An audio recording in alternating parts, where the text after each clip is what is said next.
बरेच लोक इन्शुरन्स जे घेतात ना, ते ऍक्च्युली इन्शुरन्स त्यांना घ्यायचा नसतो, पण काही कारणास्तव कोणीतरी मागे लागलं म्हणून आणि एंडला एकदम एंड मोमेंटला टॅक्स वाचवण्यासाठी इन्शुरन्स घेतात. आणि इन्शुरन्स घेतल्यानंतर त्यांना काही वर्षांनंतर जाणवतं की अरे मी घेतलेला जो इन्शुरन्स आहे हा चुकीचा आहे. आता याच्यामध्ये ना बरेच लोकांचं काय होतं की इन्शुरन्स जर घ्यायचं त्यांनी विचार केला ना, तर मग मी इन्शुरन्स कशासाठी घेऊ, म्हणजे टर्म इन्शुरन्स मध्ये इन्व्हेस्टमेंट करू का, युलिप मध्ये इन्व्हेस्टमेंट करू का, ट्रेडिशनल वे ऑफ इन्शुरन्स मध्ये मी जाऊ ज्याच्यामध्ये नॉर्मल एन्डॉमेंट आणि मनी बॅक पॉलिसीज होतात. या सगळ्या संभ्रमामध्ये ना माणूस काय करतो की इन्शुरन्सला ना टॅक्स सेव्हिंग इन्स्ट्रुमेंट पण समजतो, म्हणजे त्याच्याकडनं एक्सपेक्ट काय करतो की त्याला असं वाटतं की त्याच्याकडनं टॅक्स सेव्हिंग सुद्धा व्हायला पाहिजे, मनी ऑन इन्व्हेस्टमेंट म्हणजे रिटर्न ऑन इन्व्हेस्टमेंट सुद्धा त्याला मिळाला पाहिजे आणि प्रॉपर इन्शुरन्स पण झाला पाहिजे, रिस्क कव्हर पण मिळाला पाहिजे. मित्रांनो, ह्या सगळ्या गोष्टी तुम्हाला एकच एक्सपेक्टेशननी जर तुम्ही जात असाल आणि तुम्ही जर पैसे लावत असाल इन्शुरन्स कडे बघण्याचा तुमचा दृष्टिकोनच अक्षरशः चुकीचा आहे. आणि मी आजच्या व्हिडिओमध्ये तुम्हाला फरक सांगतो की तिन्हीमध्ये तुम्हाला काय तुमच्यासाठी योग्य राहील हे तुम्हाला स्वतःच डिसाईड करावं लागेल. नमस्कार मित्रांनो, माझं नाव संतोष गोसावी आहे.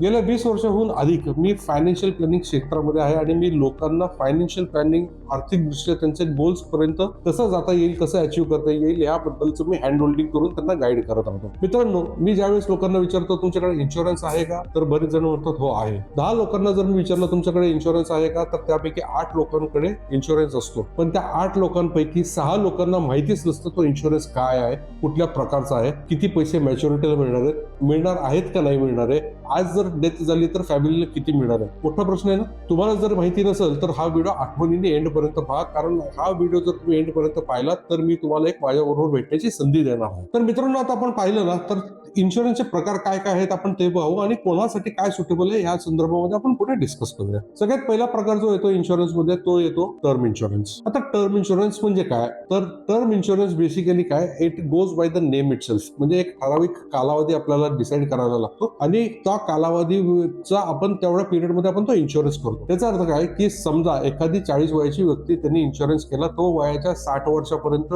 70 वर्षापर्यंत 80 वर्षापर्यंत तो इन्शुरन्स करू शकतो. त्याला पॉलिसी घेतानाच त्याला त्या टर्मचं स्पेसिफिकेशन सांगायला लागतं की किती वर्षांसाठी त्याला तो इन्शुरन्स करायचा. टर्म इन्शुरन्सचा एक बेनिफिट हा असतो की हा अत्यंत कमी दरामध्ये तुम्हाला अवेलेबल असतो. तुमच्या हेल्थ कंडिशनच्या हिशोबाने, तुमच्या एजच्या हिशोबाने तुम्हाला तो प्रीमियम अलोकेट केला जातो, तुमच्या टेन्युअरच्या हिशोबाने तो प्रीमियम डिसाईड केला जातो. याच्यात काय आहे की तुम्ही जर समजा लेटेस्ट आहे की तुम्ही 20 इयर्सचा टर्म इन्शुरन्स धरला, 40 वयाच्या व्यक्तीने एखादा पॉलिसी घेण्याचं ठरवलं आणि त्यांनी 20 वर्षाची पॉलिसीचा टर्म इन्शुरन्स घेण्याचा निर्णय घेतला, तर ही पॉलिसी चालेल कशी की 40व्या वर्षी त्याचे इन्शुरन्स चालू होईल, 20 वर्षानंतर त्याची प्रीमियम लायबिलिटी संपून जाईल आणि समजा त्यांनी जर तो 1 करोड रुपयाचा इन्शुरन्स घेतला असेल तर या 41 to 60 या एज मध्ये जर त्या व्यक्तीचं काही झालं तर त्याच्या फॅमिली मेंबर्सना त्यांनी नॉमिनी केला आहे, त्यांना फॅमिलीमध्ये 1 कोटी रुपये मिळतील. जर काही झालंच नाही तर त्याच्या फॅमिलीमध्ये त्याला काही मिळणार नाही, म्हणजे ती व्यक्ती जर सर्व्हाइव्ह जर झाली 20 वर्षाच्या पुढे तर त्याला मॅच्युरिटी अमाऊंट ॲज सच काही मिळणार नाही. त्याला आपण म्हणतो टर्म इन्शुरन्स हा अगदी अत्यंत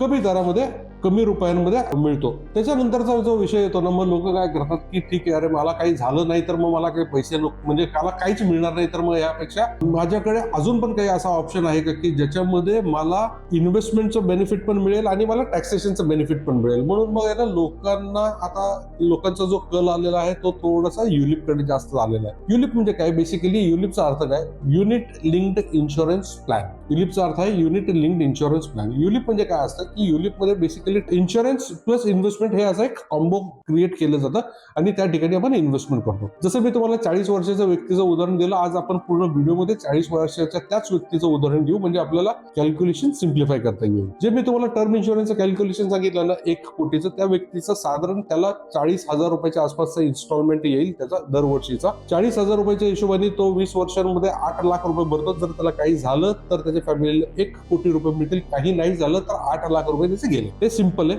तसंच युलिप मध्ये कसं आहे, त्याला जर 1 कोटीचा इन्शुरन्स जर घ्यायचा असेल तर त्याला कमीत कमी 2 लाखाचा इन्शुरन्स प्रीमियम इयरली करायला लागेल. 2 लाखाचा इन्शुरन्स प्रीमियम घेतल्यानंतर त्याला तो प्रीमियम जो घेतला त्या प्रीमियम मध्ये 2 प्रकारचे रेट्स असतात. एक असतं त्याचा मॉर्टिलिटी रेट असतं आणि बाकीचा काही मॉर्टिलिटी रेट असतो, त्याच्या व्यतिरिक्त ऍडमिनिस्ट्रेशन कॉस्ट असतो, त्याच्यानंतर पॉलिसी चार्जेस असतात, त्याच्यानंतर इन्शुरन्स कंपनी त्याचा एक कॉस्ट साईडला काढतो आणि बाकीची जी अमाऊंट आहे ती सगळीच्या सगळी अमाऊंट ही इन्व्हेस्टमेंट माध्यमातून वापरली जाते आणि ही तुमच्या ऑन बिहाफ ऑफ यू ती इन्व्हेस्टमेंट केली जाते. आता तुमचं टेन्युअर किती आहे या हिशोबाने ती इन्व्हेस्टमेंट अँगल त्या पद्धतीने तुम्ही इन्व्हेस्टमेंट करू शकता. म्हणजे तुम्ही सेफ इन्व्हेस्टमेंट्स कडे जाऊ शकता, थोडंसं अग्रेसिव्ह इन्व्हेस्टमेंट्स कडे जाऊ शकता, अल्ट्रा अग्रेसिव्ह इन्व्हेस्टमेंट्स कडे सुद्धा जाऊ शकता. आणि साधारण वयाच्या 60व्या वर्षी तुम्हाला हवं असेल तर तुम्ही मॅच्युरिटी घेऊ शकता. आता काही काही युनिट्स मध्ये, काही पॉलिसीज मध्ये 5 वर्षानंतर एक्झिट आहे, 10 वर्षानंतर एक्झिट आहे आणि काही पॉलिसीज मध्ये तुम्हाला एक्झिट नाहीये, तुम्हाला थ्रू आउट द टर्म तुम्हाला थांबायला लागतं. युनिट मध्ये एक बेनिफिट काय आहे, तुम्हाला इक्विटी मार्केटचा बेनिफिट मिळतो. जर तुम्ही इक्विटी लिंक जर इन्व्हेस्टमेंट जर तुमची असेल तर त्याचा अजून एक फायदा काय आहे की तुम्हाला मार्केटच्या बद्दल काही विचार करायला गरज लागत नाही आणि ते लॉंग टर्म डिसिप्लिन मध्ये तुम्ही जर इन्व्हेस्टमेंट करत राहिलं तर तुम्हाला थोडासा फायदा होतो. पण इन्व्हेस्टमेंटसाठी युलिप योग्य आहे का, तर नाही. मग इन्व्हेस्टमेंटसाठी जर ट्रेडिशनल योग्य नाहीये, युलिप योग्य नाहीये, तर मग थर्ड मुद्दा काय येतो आपला, की मग ट्रेडिशनल इन्शुरन्स आहे का. पण ट्रेडिशनल इन्शुरन्स बेसिकली काय आहे, तर ट्रेडिशनल इन्शुरन्स हे आजपासून खूप आधी म्हणजे साधारण LIC कंपनीने हे ट्रेडिशनल इन्शुरन्सचे प्लॅन चालू केले होते आणि हे खूप पॉप्युलर आहेत. आज सुद्धा 2 प्रकारच्या पॉलिसीज ट्रेडिशनल पॉलिसीज मध्ये खूप फेमस आहेत. त्याचं तुम्ही नाव सुद्धा ऐकलं असेल, त्याला म्हणतात आपण एंडोमेंट पॉलिसी किंवा मनी बॅक पॉलिसी. एंडोमेंट पॉलिसी आणि मनी बॅक पॉलिसीचा फरक काय, एंडोमेंट मध्ये बेसिकली असा आहे की तुम्ही एक टेन्युअर डिसाईड करता. त्याच व्यक्तीचा 40 वर्षाचा व्यक्ती 1 कोटीचा जर त्याला इन्शुरन्स कव्हर हवा असेल तर साधारण तो व्यक्ती 5 लाख रुपये वर्षाला प्रीमियम भरतो.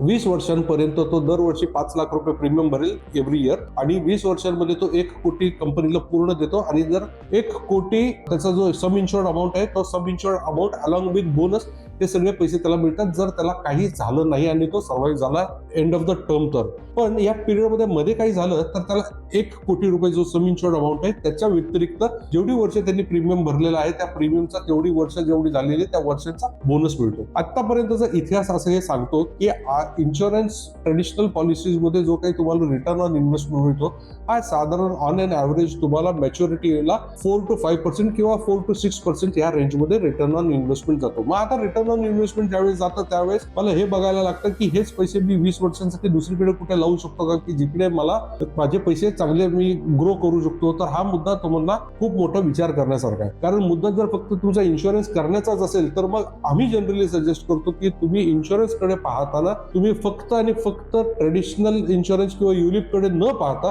तुम्ही always you should consider for term insurance. ULIP मध्ये इन्व्हेस्टमेंट करायच्या ऐवजी तुम्ही म्युच्युअल फंड मध्ये इन्व्हेस्टमेंट करू शकता आणि ट्रेडिशनल इन्शुरन्स मध्ये इन्व्हेस्टमेंट करायच्या ऐवजी तुम्ही अजून एक फायनान्शियल प्लॅनर बरोबर डिस्कस करून तुम्ही डिसाईड करू शकता की तुम्हाला एक्झॅक्टली सुटेबल काय आहे. तुमची रिस्क कॅपिटलच्या हिशोबाने तुम्ही कुठल्या पद्धतीची इन्व्हेस्टमेंट करू शकता या संदर्भामध्ये. मित्रांनो, जसं मी तुम्हाला सांगितलं फक्त टॅक्स वाचवणं हे जर तुमचं रिझन असेल आणि तुम्ही इन्व्हेस्टमेंट म्हणून इन्शुरन्स कडे पाहत असाल तर मी तुम्हाला लिहून देतो की तुम्ही एक्सपेक्टेड जे तुमचे एक्सपेक्टेशन आहे जो रिझल्ट आहे तुम्ही अचीव्ह करू शकणार नाही. बरेच लोकांचं नुकसान होतं आणि त्याच्यानंतर 5 वर्षानंतर 10 वर्षानंतर त्यांना जाणवतं अरे माझ्या पैशांचं तर खूप नुकसान झालं, मी इतकी वर्ष पैसे भरले आणि मला मिळताना काहीच मिळालं नाही. मित्रांनो, तुमचे सुद्धा इन्शुरन्स पॉलिसीचं तुम्हाला प्रॉपर रिव्ह्यू करून घ्यायचं असेल आणि तुम्हाला एक माझ्यासोबत 1 to 1 मीटिंग करायची असेल तर मी दिलेल्या नंबरवर संपर्क साधा, माझे टीम मेंबरशी कनेक्ट करा, त्यांच्याबरोबर डिस्कस करा, प्रोसेस माहिती करून घ्या. माझ्याबरोबर 1 to 1 डिस्कशनचा बेनिफिट काय आहे मी तुम्हाला एक शॉर्टमध्ये बेनिफिट सांगतो. तुमच्याकडे जर भरपूर इन्शुरन्सच्या पॉलिसीज पडल्या असेल ना आणि तुम्हाला जर माहिती नसेल तर इन्शुरन्सच्या पॉलिसीज काय तुमच्या योग्य आहेत का नाही, सुटेबल आहेत का नाही,